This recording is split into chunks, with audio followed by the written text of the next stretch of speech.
Beshem Ha'af, Ve'aben, Ve'ruach HaKodesh, Ha-Elohim, Echad. Di dalam nama Bapa dan Putra dan Roh Kudus, Allah yang Esa. Amin. Bahasan kita Nabi Habakuk beriman di tengah krisis. Mengapa ketidakadilan dan kejahatan terus berlangsung? Mengapa orang jahat sering terlihat berhasil? Sementara orang yang berusaha hidup benar justru mengalami kesulitan. Mengapa korupsi, penindasan, kekerasan, dan ketidakadilan terus berulang dari generasi ke generasi? Dan yang lebih mengusik lagi, di manakah Allah ketika itu semua terjadi? Pertanyaan-pertanyaan ini bukan milik pertanyaan orang-orang modern. Tetapi ini sudah lebih dari 2600 tahun yang lalu seorang nabi yang bernama Habakuk mengajukan pertanyaan yang sama. Ia hidup dalam masa krisis ketika hukum kehilangan wibawanya, keadilan dibengkokkan, dan orang fasik menguasai ruang publik, persis kayak di negara kita hari ini kan.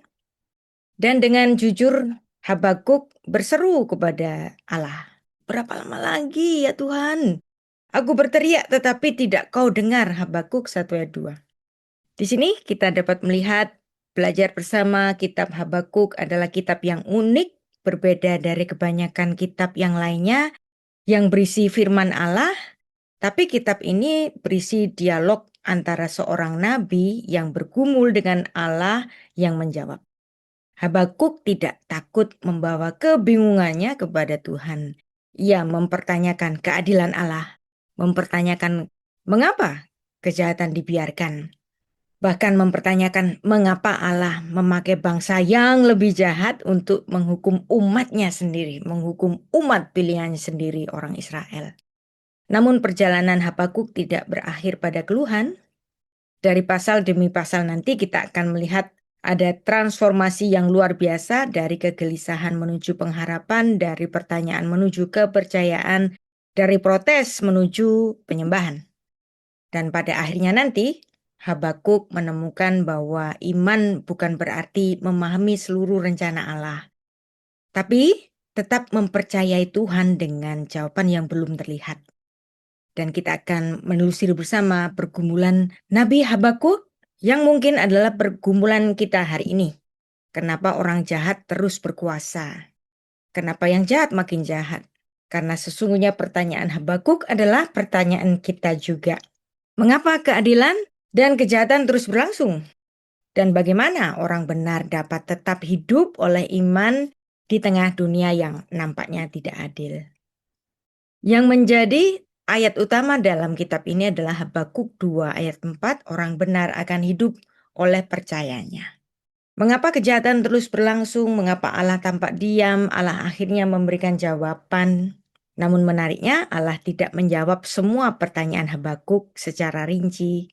Allah tidak memberikan penjelasan filosofis yang lengkap tentang asal-usul kejahatan atau alasan setiap penderitaan manusia. Sebaliknya Tuhan mengarahkan perhatian Habakuk pada suatu yang lebih mendasar, bagaimana manusia harus hidup di tengah ketidakpastian.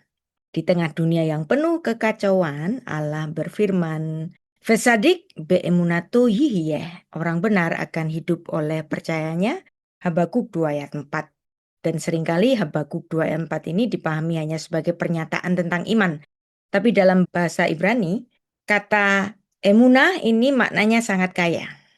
Memang emunah ini sering diterjemahkan dengan iman atau kepercayaan, tapi ini bukan hanya sekedar berarti percaya secara intelektual, tapi emunah adalah kesetiaan, keteguhan, keandalan, komitmen yang terus bertahan meskipun keadaan belum berubah.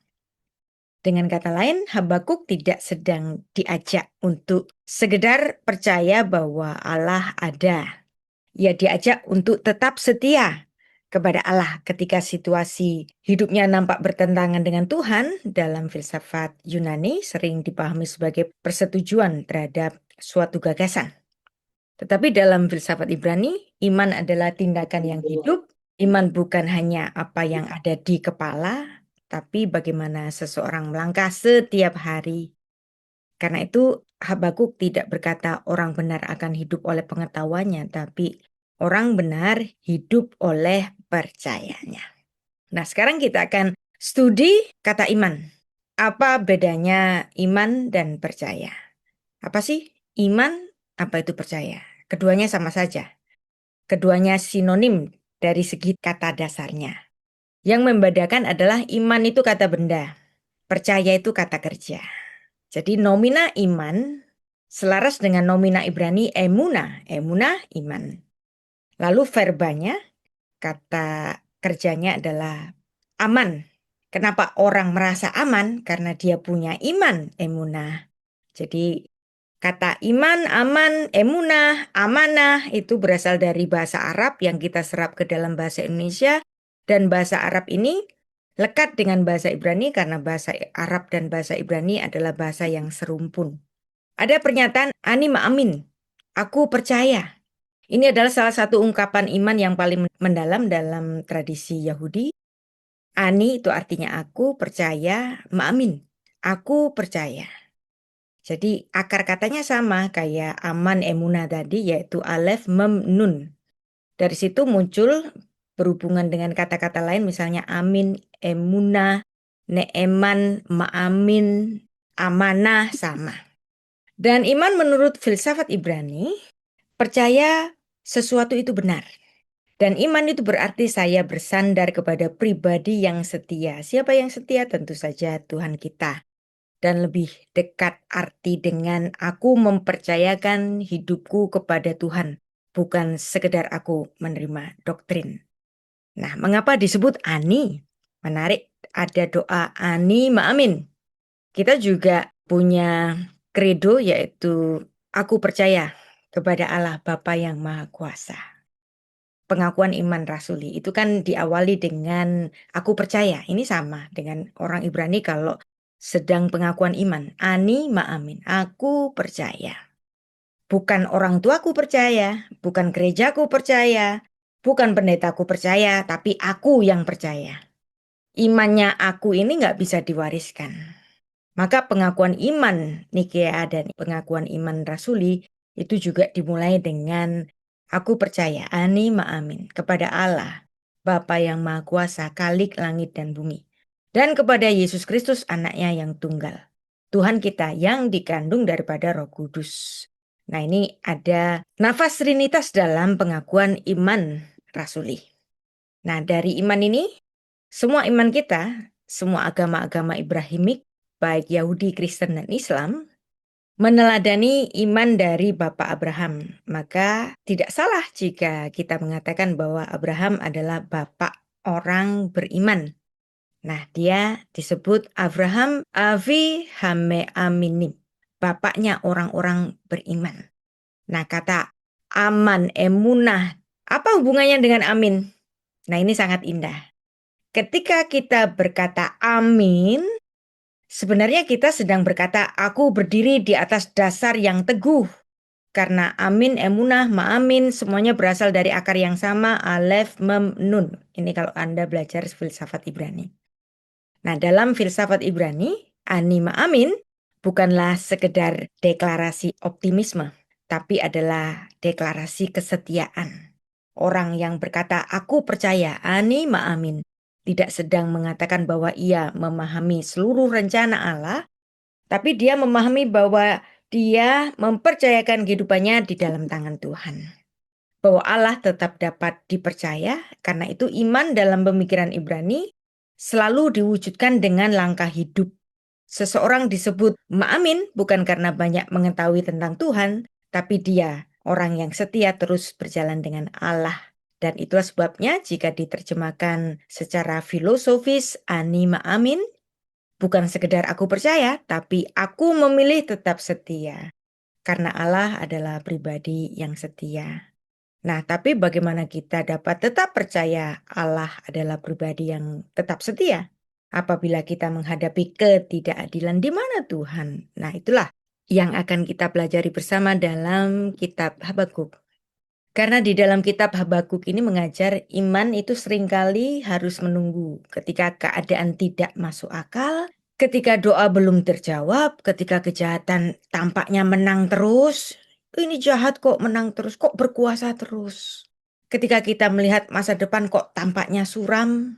bukan Indonesia emas tapi Indonesia cemas.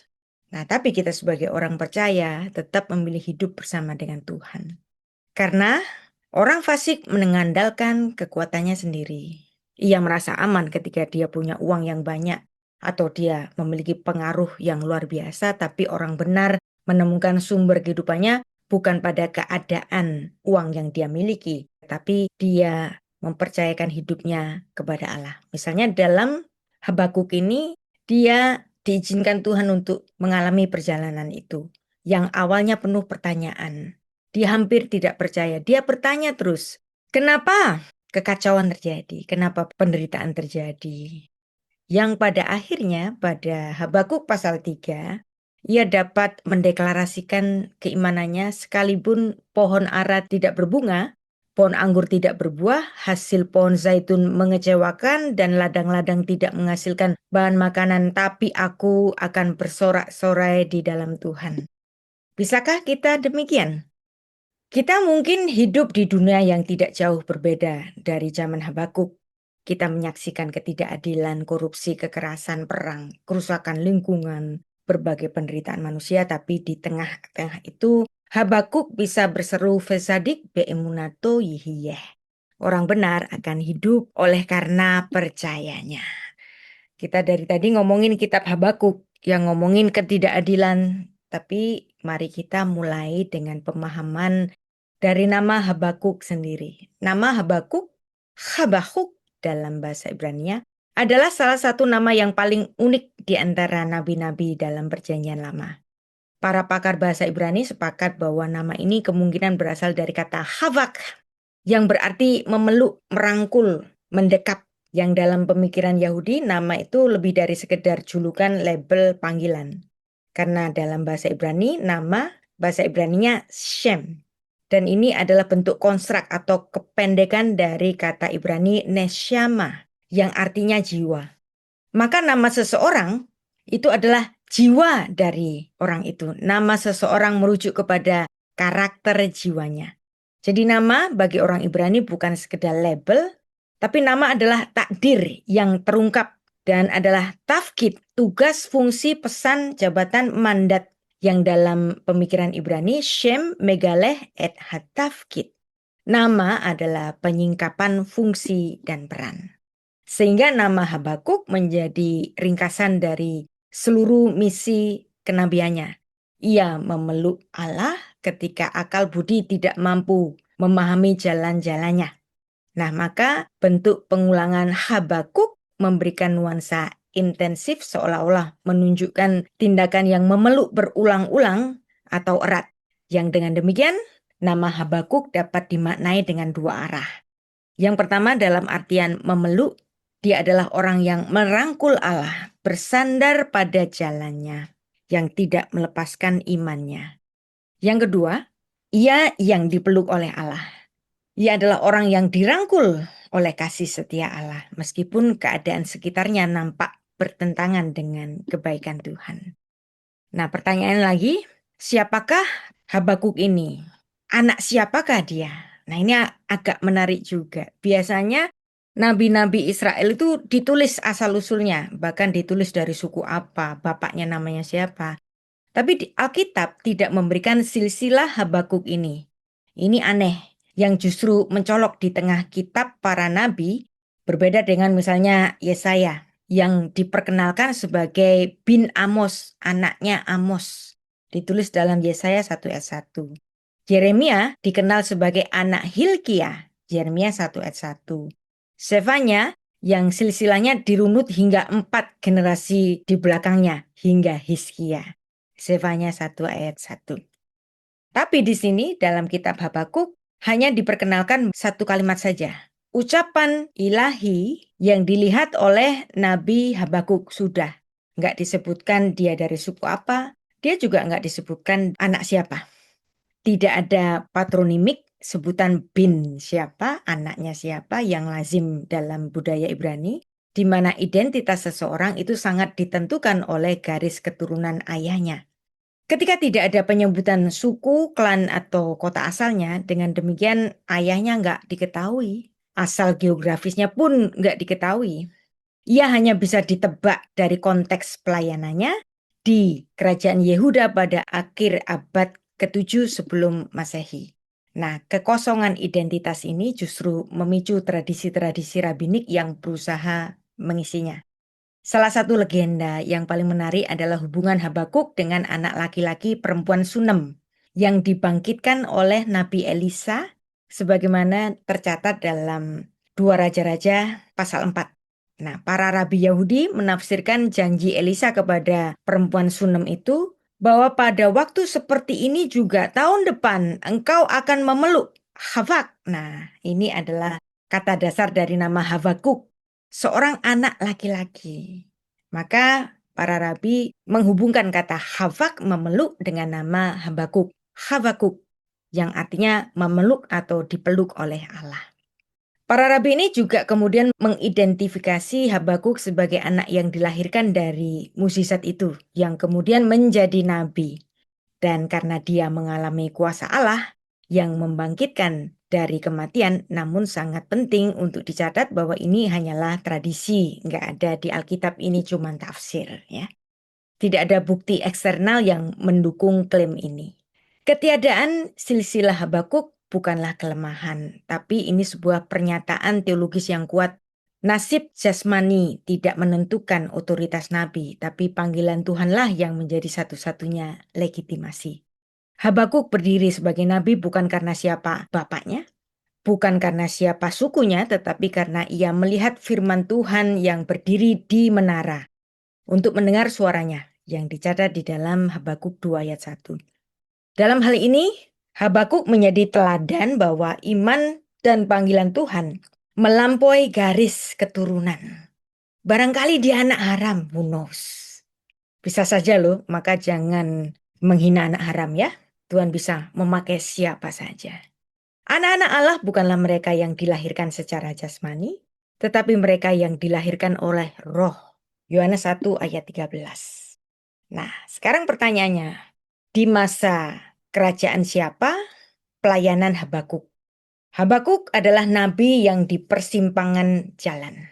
Sebagian sarjana menempatkan pelayanan Habakuk ini pada sekitar abad ke-7, sekitar tahun 610 sampai 605 sebelum Masehi, yaitu pada masa-masa kritis menjelang invasi kerajaan kafir yaitu Babel yang akan menguasai kerajaan umat pilihan Tuhan Yehuda.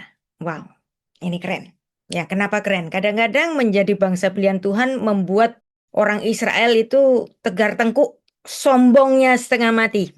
Maka karena mereka tidak setia, bahkan menyembah ilah-ilah asing, Tuhan biarkan kekuatan asing, kafir, memiliki hikmat yang luar biasa. Mereka memiliki tentara yang luar biasa.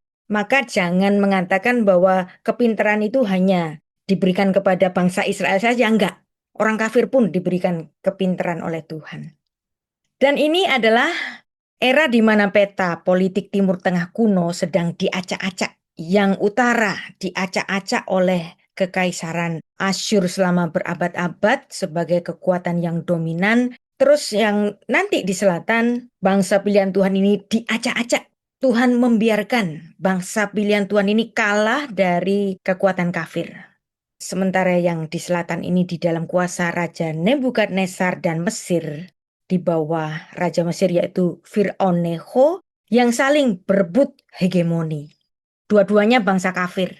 Jadi bukan sesuatu yang aneh jika bangsa pilihan Tuhan dikuasai bangsa kafir. Itu bisa terjadi kalau bangsa pilihan Tuhannya jadi jahat.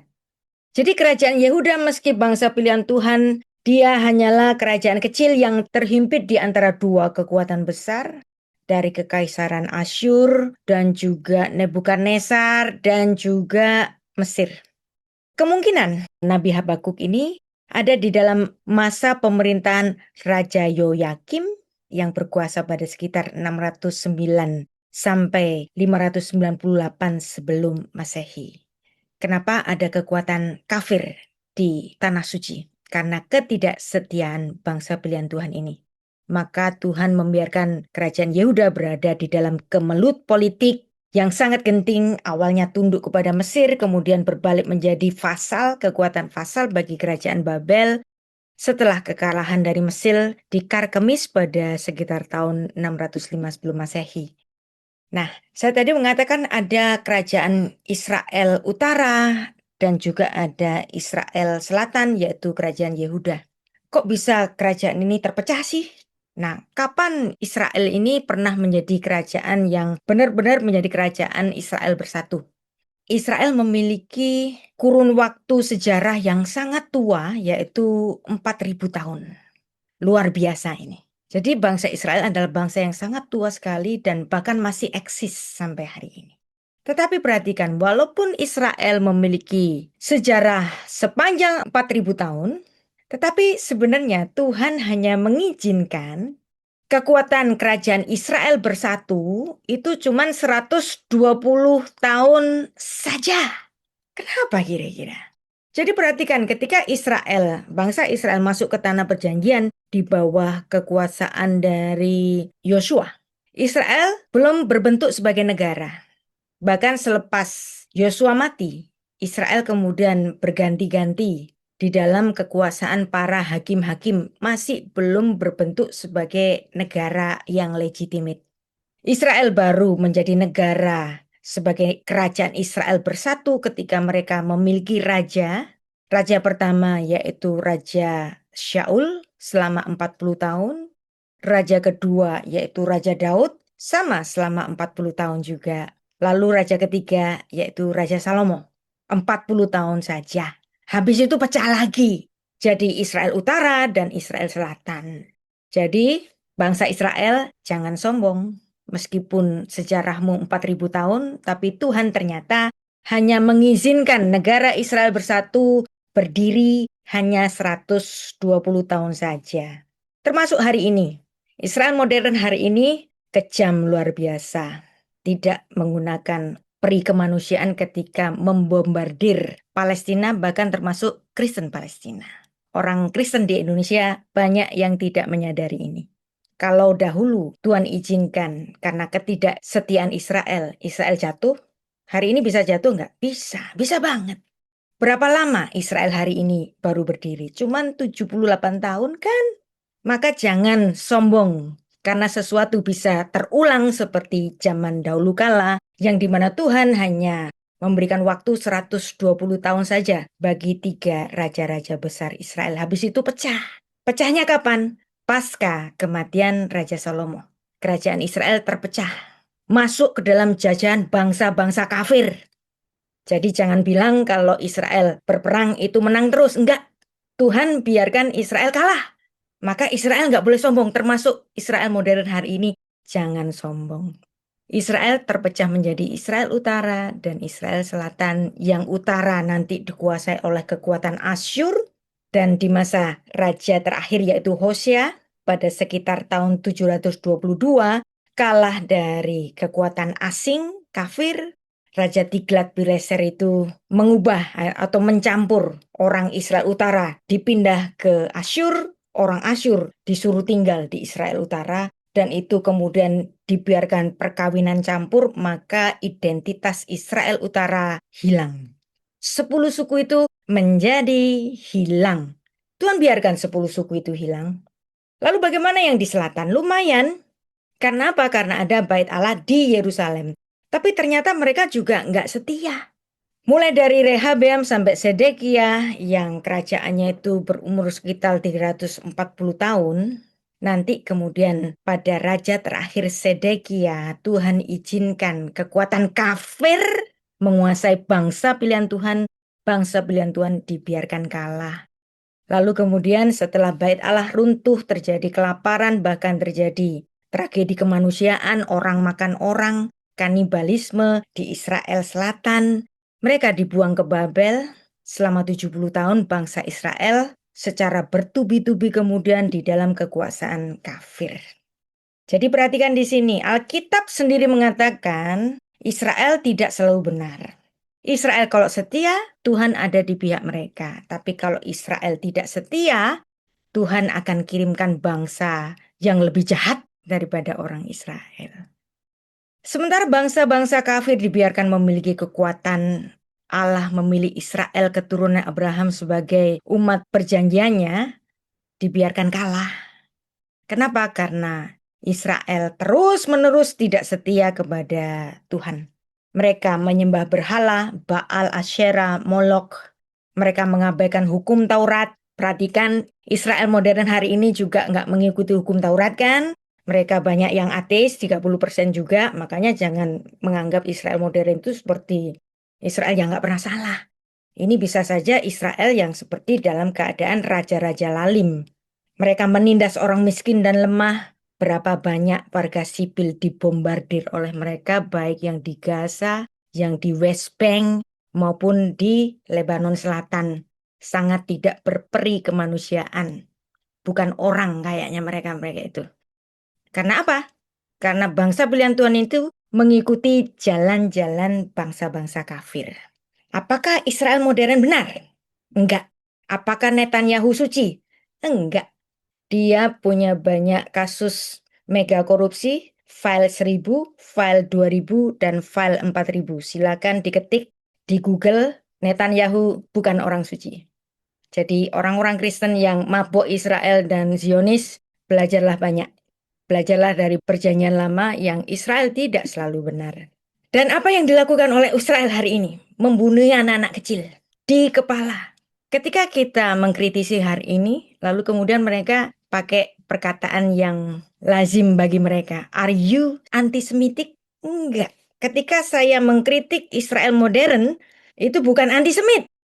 Saya mencintai bangsa Israel.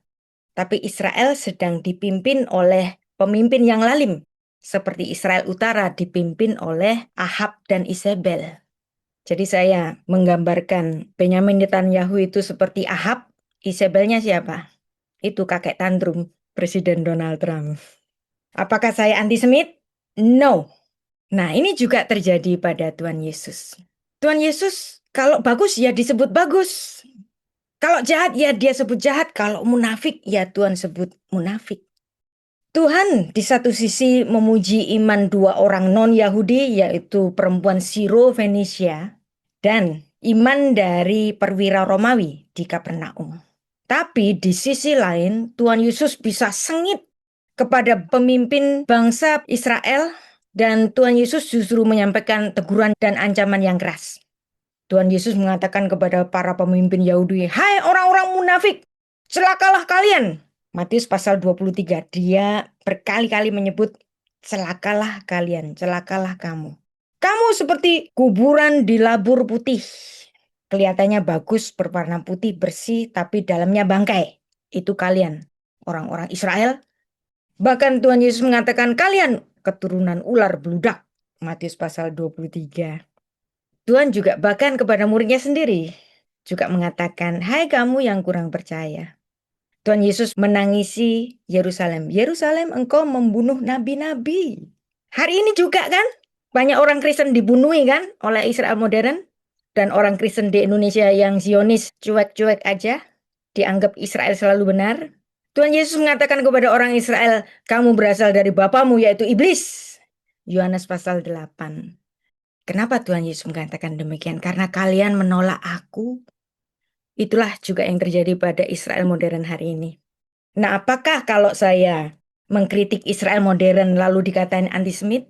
Terus Tuhan Yesus mau dikatain apa? Emangnya Tuhan Yesus juga antisemit? Apakah Tuhan Yesus antisemit gara-gara mengecam orang-orang Yahudi? Tentu saja tidak. Tuhan Yesus mengecam kelompok tertentu, bukan seluruh orang Yahudi. Saya juga demikian. Saya ngecam banget itu Netanyahu yang seperti iblis. Tapi saya tetap mencintai orang-orang Israel. Karena saking saja mereka dipimpin oleh pemimpin lalim seperti iblis.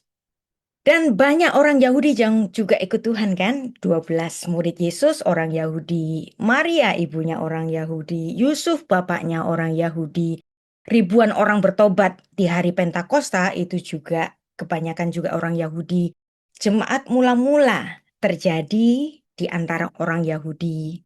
Maka kalau saya melakukan kritik kepada Israel modern, negara Israel modern yang berdiri di tahun 48 itu adalah negara sekuler, bukan negara agama. Bahkan hari ini 35% penduduknya itu ateis dan tidak terafiliasi dengan agama apapun. Nah, saya mengkritik kebijakan militer, pemerintahan, Perdana Menteri, perluasan pemukiman, pemboman terhadap gereja-gereja Kristen, keputusan politik. Dan ini nggak otomatis antisemit. Jadi jangan takut sama saya tetap cinta Israel. Tapi saya tidak setuju dengan Israel modern dari para pemimpinnya.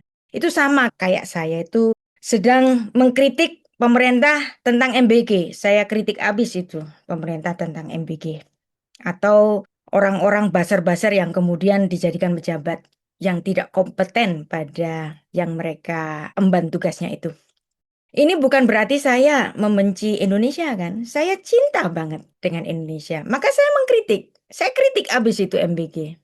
Saya kritik pejabat-pejabat yang korup bukan karena saya benci Indonesia, tapi justru karena saya cinta Indonesia.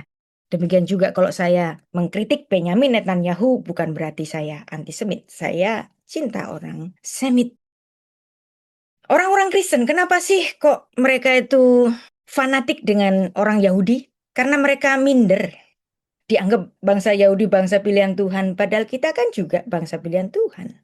Galatia pasal 3 kan nggak ada perbedaan antara kita dengan orang Yahudi. Maka orang Kristen nggak usah minder pada Israel modern. Mereka negara sekuler, keselamatan bukan karena mendukung Israel modern, secara fanatik membabi buta. Keselamatan adalah karena iman kepada Kristus saja. Mari kita mencintai kehidupan, kalau mereka memang bengis ya bengis.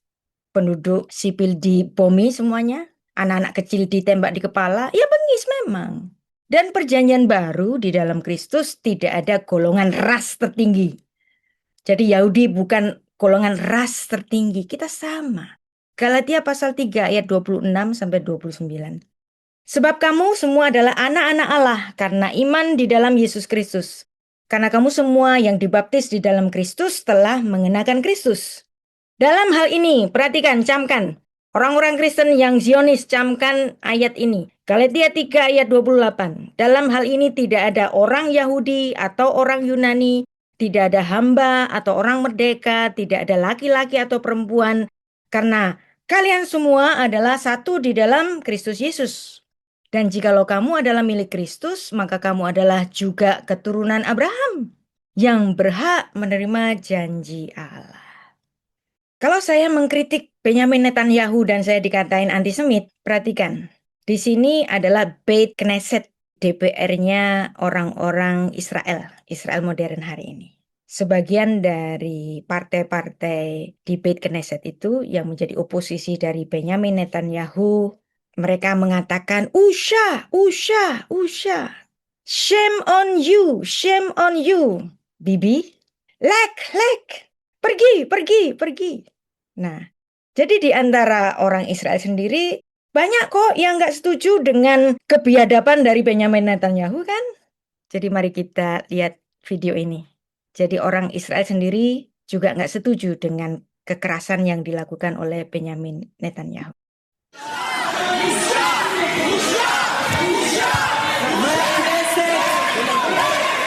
בושה, בהחלט בושה. בן ארי, את רוצה לומר את בבקשה, חברי הכנסת לשבת. חברת הכנסת מירב בן ארי. טוב, חבר הכנסת, אנחנו נעבור. חבר הכנסת, נעבור להסתייגות להצבעה, הסתייגות הראשונה, לפי סעיף 1. בבקשה, הצבעה. מי בעד ההסתייגות?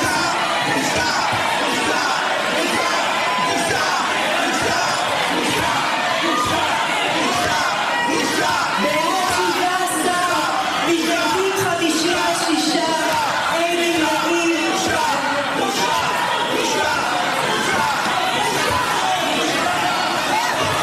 הסתייגות 2 לסעיף 1. בבקשה, הצבעה.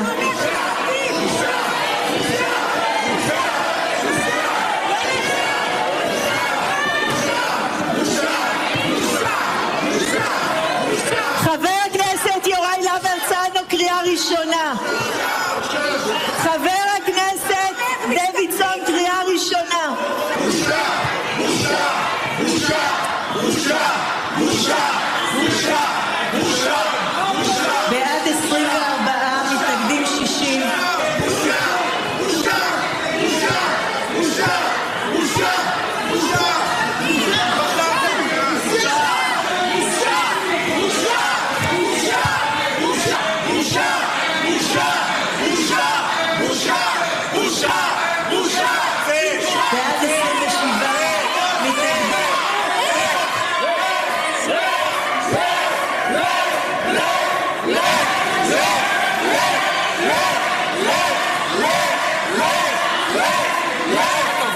חברי הכנסת, בושה, בהחלט בושה, ובושה גדולה.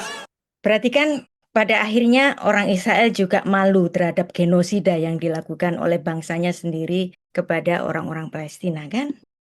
Sekarang kita kembali kepada kitab Habakuk yang pada saat itu dia hidup pada masa Raja Yoyakim yang digambarkan sebagai raja yang jahat, yang tidak bertanggung jawab. Dan perhatikan pemimpin Israel meski mereka bangsa pilihan Tuhan, mereka nggak selalu baik dan tidak selalu benar seperti Benyamin Netanyahu tadi kan yang melakukan genosida. Nabi Yeremia mengecamnya karena membangun istana dengan ketidakadilan, menindas rakyat, tidak peduli pada firman Tuhan. Dan di tengah kekacauan politik itu, Habakuk menyuarakan firman Allah bukan tentang strategi aliansi internasional, melainkan karena kecaman Tuhan tentang kemerosotan moral dan keadilan yang telah hilang di negeri Israel bangsa pilihannya sendiri. Juga ini menjadi contoh bahwa Israel tidak selalu benar dan boleh dibenarkan.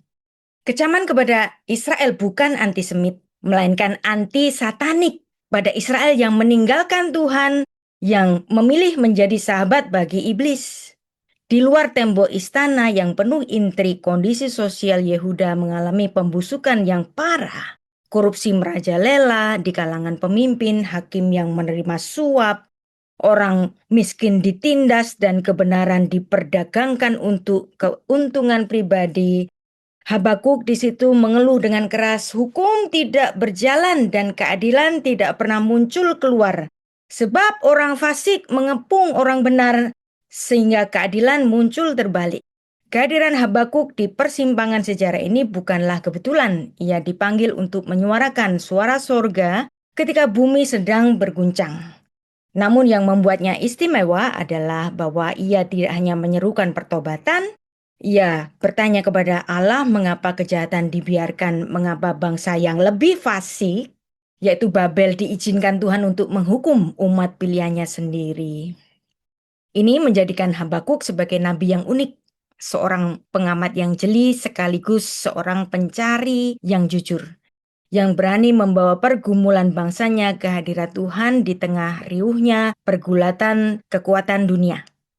Habakuk bernubuat pada sekitar abad ke-7 sebelum Masehi menjelang kehancuran Yerusalem oleh Babel, dan Habakuk adalah salah satu nabi kecil, Trei Asar, dalam kelompok 12 yang melayani di kerajaan Yehuda di bagian selatan dan kemudian besar pada pemerintahan Yoyakim. Nah, kalau dia ada di bagian 12 nabi-nabi kecil, nah kita mulai mengingat kembali pembagian kitab suci kita. Kitab suci kita diawali dengan kitab Torah, 5 kitab Torah yang ditulis oleh Musa.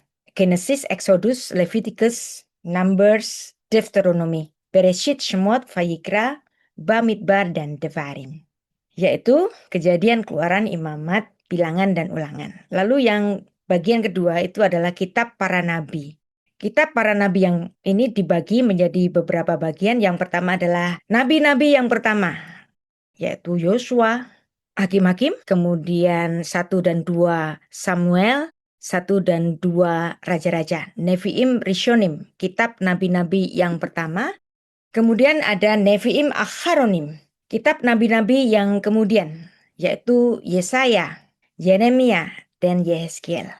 Lalu kemudian dibagi lagi, ada the 12 minor prophet, 12 nabi-nabi kecil yang kalau dalam tradisi orang Yahudi itu dijadikan satu. Yang pertama adalah kitab Hosea, Yoel, Amos, Obadja, Yunus, Mika, Nahum, Habakuk, Sefanya, Hagai, Zakaria, dan Maleaki. Lalu kemudian ada Ketuvim, ini ada Mazmur, Amsal, Ayub, Kidung Agung, Rut, Ratapan, Pengkhotbah, Ester, Daniel, Esra, Nehemia. Esra, Nehemia itu sebenarnya adalah kitab satu, penulisnya satu saja yaitu Esra, dan 1 dan 2 Tawarik. Kalau kita membaca Alkitab kita, sebenarnya Alkitab kita semuanya adalah warisan dari sebuah salinan yang paling tua hari ini adalah kitab Masorah yang ditulis oleh kaum Masoretik. Mereka adalah para penyalin kitab suci Perjanjian Lama dengan sangat disiplin Dan ada titik-titik nikutnya. Titik-titik nikutnya dibuat oleh Rabbi Aaron ben Moshe ben Asher atau disebut dengan singkat Aaron ben Asher. Hari ini kita berterima kasih kepada teknologi karena kita dapat membaca salinan, salah satu salinan tertua yaitu Aleppo Codex melalui internet di Aleppo Codex. Jadi kalau Anda mau baca naskah bahasa asli menarik. Dan yang menarik di sini nggak ada nomor pasal, nggak ada nomor ayat. Kapan nomor pasal dan nomor ayat itu ada? Nanti di abad ke-13 ada kardinal dari kategori Stephen Langton memberikan bagian-bagian nomor-nomor pasal. Nah, ini tentu saja dari kalangan Gereja Katolik Roma. Lalu kemudian siapa yang ngasih nomor-nomor ayatnya? Yang ngasih nomor-nomor ayatnya itu adalah Robert Estienne dan putranya Henry Estienne atau Robert Stephen atau Henry Stephen. Nah, mereka yang memberikan nomor-nomor ayatnya. Dan ini dari kalangan Protestan. Jadi Protestan dan Katolik dua-duanya memberikan nomor pasal dan nomor ayat. Dan nomor pasal, nomor ayat dari orang Kristen ini nanti juga dipakai oleh orang Yahudi. Itulah sebabnya nomor pasal kita dan nomor ayat kita sama dengan kitab-kitabnya orang Yahudi. Nah, ini juga ada salinan yang lain, yaitu salinan dari Leningrad Codex. Nah, ini disimpan di Museum Nasional di Rusia. Jadi ada dua kodeks yang sangat tua. Yang pertama tadi adalah Aleppo Codex, yang kedua adalah Leningrad Codex. Dan dari situlah kita perjanjian lama kita warisi dan isinya sama. Nah, sekarang balik lagi. Siapakah pendahulu dari Nabi Habakuk? Kemungkinan pendahulunya adalah Nabi Yefanya. Ini paling mungkin secara historis. Yang dia melayani pada Raja Yosia pada sekitar tahun 640 sebelum Masehi. Dan pesan Yefanya saat itu adalah hari Tuhan akan datang. Hari penghakiman akan datang. Yehuda akan dihukum. Bangsa-bangsa akan dihakimi. Diperlukan pertobatan nasional. Tapi apakah mereka bertobat pada zamannya Nabi Yefanya? Enggak juga.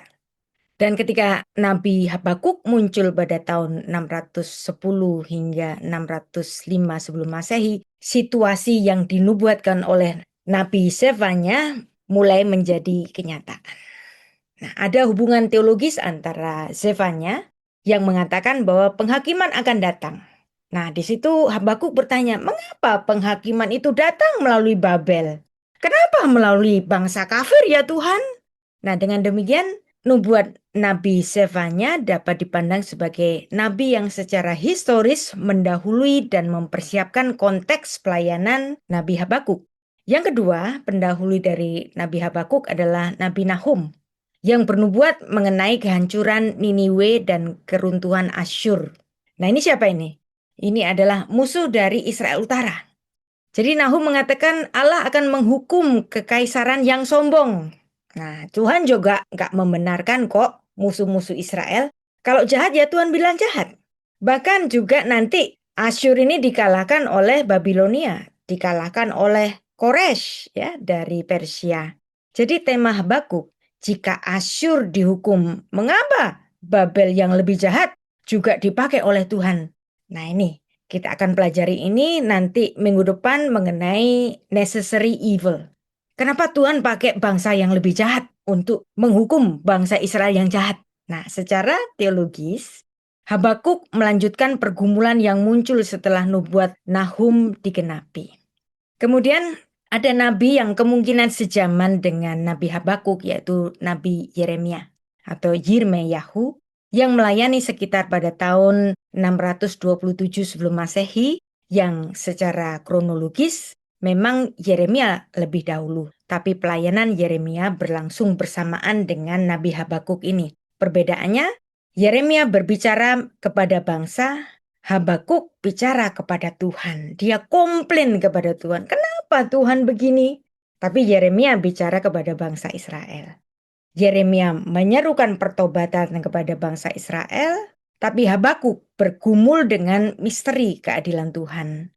Jadi bisa kita melihat perkembangan pesan kenabian dari antar para nabi ini. Nahum memandang bahwa Allah menghukum Asyur. Dan nanti betul-betul terjadi. Asyur nanti dikalahkan. Yefanya memandang hari Tuhan mendekat bagi Yehuda. Hari Tuhan dalam makna penghakiman bagi Yehuda. Dan betul lah terjadi penghakiman yang luar biasa bagi Yehuda, bait Allah itu runtuh.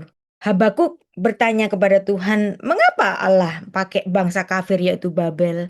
Yeremia bernubuat Babel memang alat penghukuman dari Tuhan. Yehezkiel memandang penghukuman telah terjadi dan sekarang saatnya memahami maknanya. Maka dengan demikian, Habakuk berdiri di tengah rantai kenabian yang sangat penting, ada di dalam krisis moralitas bangsa pilihan Tuhan yang jahat dan akan dihukum. Nah, tidak ada nabi secara eksplisit disebut sebagai mentor atau penerus langsung Habakuk. Misalnya seperti Elia kepada Elisa. Tapi jika yang dimaksud adalah nabi yang mempersiapkan panggung sejarah teologis bagi pelayanan Habakuk, maka yang paling mungkin adalah pendahulunya yaitu Sefanya, yang paling dekat yang menubuatkan hari Tuhan dan penghukuman atas Yehuda. Kemudian Nahum yang menubuatkan jatuhnya Asyur. Anda lihat di sini pada akhirnya musuh-musuh Israel ini juga akan dihakimi oleh Tuhan. Yeremia itu nabi yang lebih dahulu mulai melayani yang sejaman dengan Habakuk. Jadi secara historis yang berhubungan dengan Habakuk ini Zefanya, Nahum, dan juga Yeremia. Nah, sejarah Alkitab menyatakan bahwa Israel adalah mempelai perempuan Tuhan yang tidak setia. Tradisi Ibrani menggambarkan bahwa Allah itu suami, umat itu adalah istri yang harus setia. Sebagaimana dicatat di dalam Yesaya 54 ayat 5 bahwa Tuhan itu Baal. Sebab suamimu adalah Baalmu, dia yang menjadikan engkau Tuhan semesta alam namanya. Tapi ternyata Israel memilih Baal yang lain.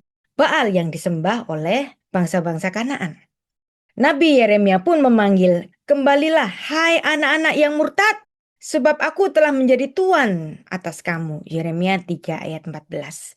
Jadi ketika umat Israel, bangsa pilihan Tuhan menyembah ilah-ilah asing, tindakan ini bukan sekedar pelanggaran hukum, tapi ini adalah perzinahan rohani yang paling keji. Sebuah pengkhianatan terhadap ikatan kasih yang paling intim. Nabi Hosea bahkan diperintahkan Tuhan untuk menikahi perempuan sundal. Ya.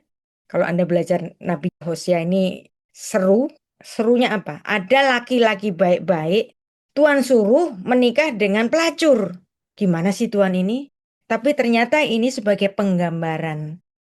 Hosea adalah lambang dari Yesus Kristus. Nama Hosea itu mirip dengan Yehosua. Jadi ada hubungannya. Tapi dia menikahi perempuan pelacur. Pelacurnya kenapa? Karena bangsa pilihannya ini banyak sekali memiliki ilah-ilah yang lain. Punya berhala-berhala yang lain. Israel disebut sebagai negeri yang bersundal hebat dengan membelakangi Tuhan.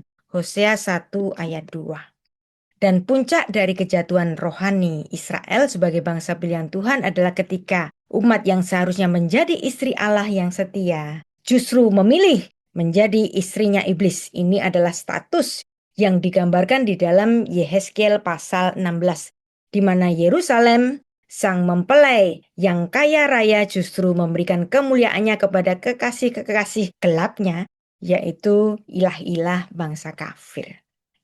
Kalau di utara mereka tidak setia dengan Tuhan, yang di selatan juga.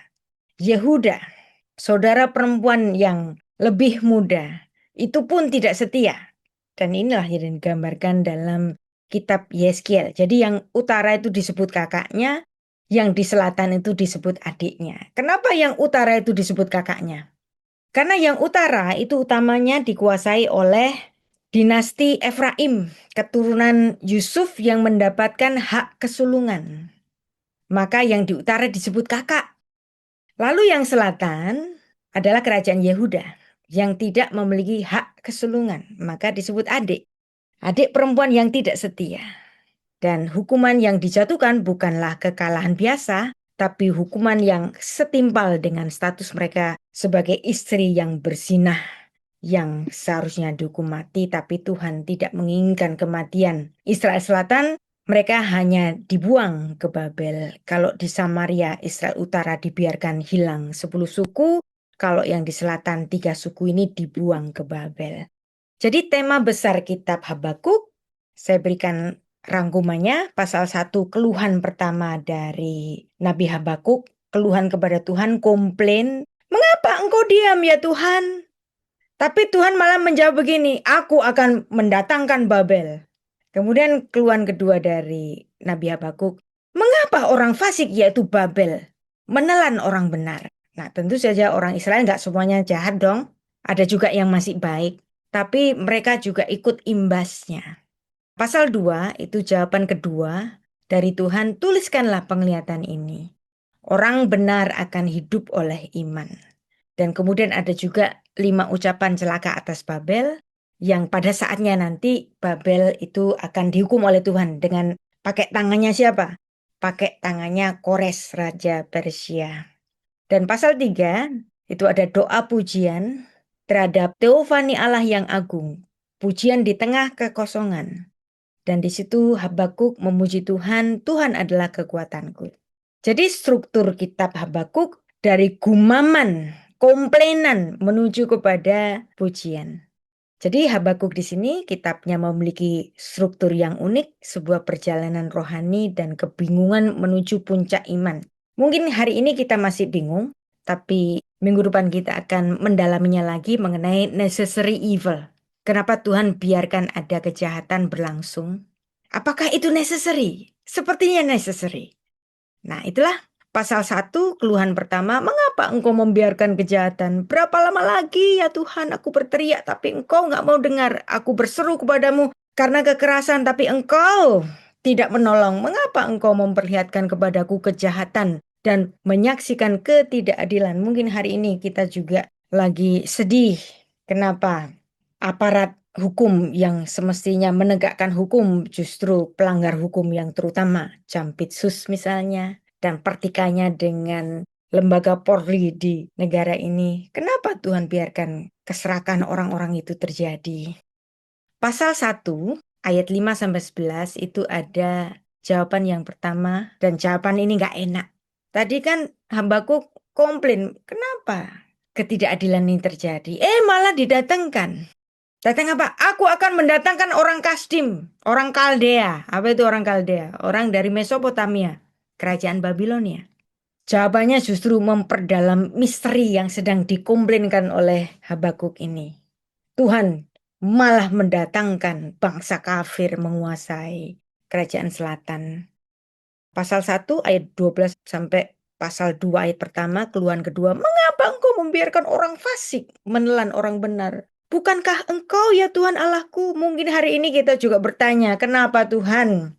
Hamba-hamba Tuhan yang jahat justru gerejanya tambah rame misalnya. Anda tahu pendeta ini begitu, pendeta itu begitu gitu kan. Tapi kenapa kok justru gerejanya tambah rame? Ya mungkin itu seperti keluhan Anda kepada Tuhan. Dan Tuhan biarkan itu terjadi. Nah pasal 2 ayat 2-20 itu jawaban Tuhan. Orang benar akan hidup oleh imannya. Dan ada satu prinsip, sesungguhnya orang yang membusungkan dada, yang tidak lurus hatinya, tapi orang benar itu akan hidup oleh imannya. Dan nanti di pasal 3 di sini Habakuk akan mengerti kenapa ada necessary evil yang kita akan pelajari minggu depan. Itu adalah puncak perjalanan Habakuk. Ini menjadi suatu mazmur pujian yang megah mengingat karya-karya agung Tuhan Allah di masa lalu, di masa keluaran di Mesir, gempa di Sinai, dan kemenangan atas musuh-musuh Israel. Maka kemudian dia berujar, sekalipun pohon ara tidak berbunga dan tidak ada buah pada pohon anggur, sekalipun hasil pohon zaitun mengecewakan, ladang-ladang tidak menghasilkan bahan makanan, sekalipun kambing domba terhalau dari kulungan dan tidak ada lembu sapi dalam kandang, namun aku akan bersorak-sorai karena Tuhan, aku akan bergembira karena Tuhan yang menyelamatkan aku. Nah, jadi ini adalah puncaknya Habakuk memeluk imannya. Sebuah ungkapan elek, aku akan pergi untuk mengerti tentang engkau. Nah, inilah pesan utama dari kitab Habakuk. Iman adalah keputusan untuk memeluk Allah meskipun ia tidak memahami jalannya. Pertanyaan yang jujur, nggak ngerti. Kita hari ini juga nggak ngerti. kenapa kejahatan berlangsung, tapi ini adalah bagian dari kehidupan iman yang sah. Kita boleh kok, orang beriman itu bukan nggak pernah bertanya. Justru kita boleh bertanya, kenapa ketidakadilan terjadi?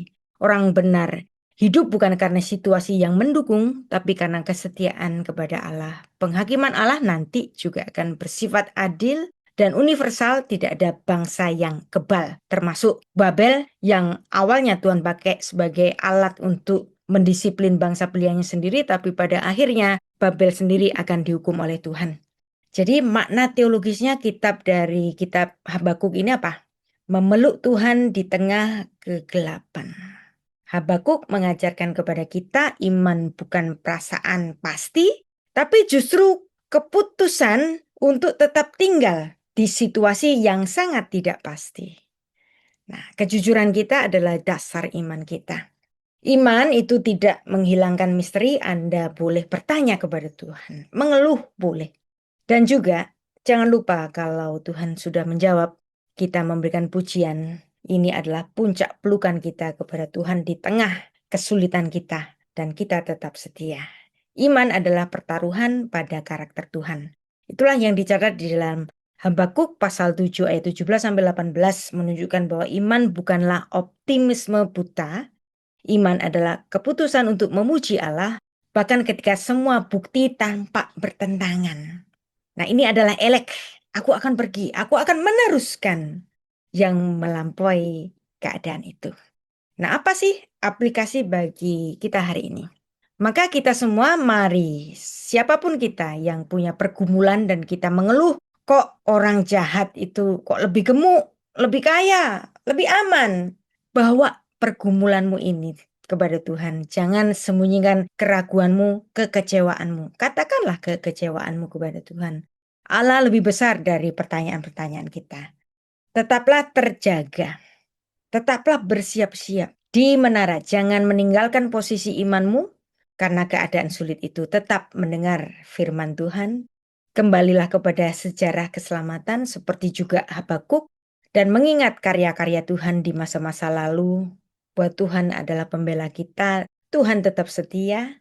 Pilihlah keadaan yang terus memberikan pujian kepada Tuhan di tengah kepahitan kita. Yang pada akhirnya iman adalah keputusan untuk memuji Tuhan. Dan jadilah kita orang-orang yang terus memeluk Tuhan seperti Habakuk. Rangkullah Tuhan di dalam doa, rangkul sesama kita di dalam kasih. Mari kita juga merangkul misteri dengan kerendahan hati. Jadi itulah yang sudah kita pelajari bersama untuk hari ini. Dan minggu depan kita akan menggali bersama-sama mengenai penggalian necessary evil. Kenapa Tuhan izinkan kejahatan terjadi. Jadi marilah kita terus beriman di tengah krisis seperti Nabi Habakuk, walaupun ada ketidakadilan dan kejahatan terus berlangsung. Tuhan memberkati, kita akan bertanya jawab. Saya kembalikan kepada Pak Dani. God bless. Baik, terima kasih.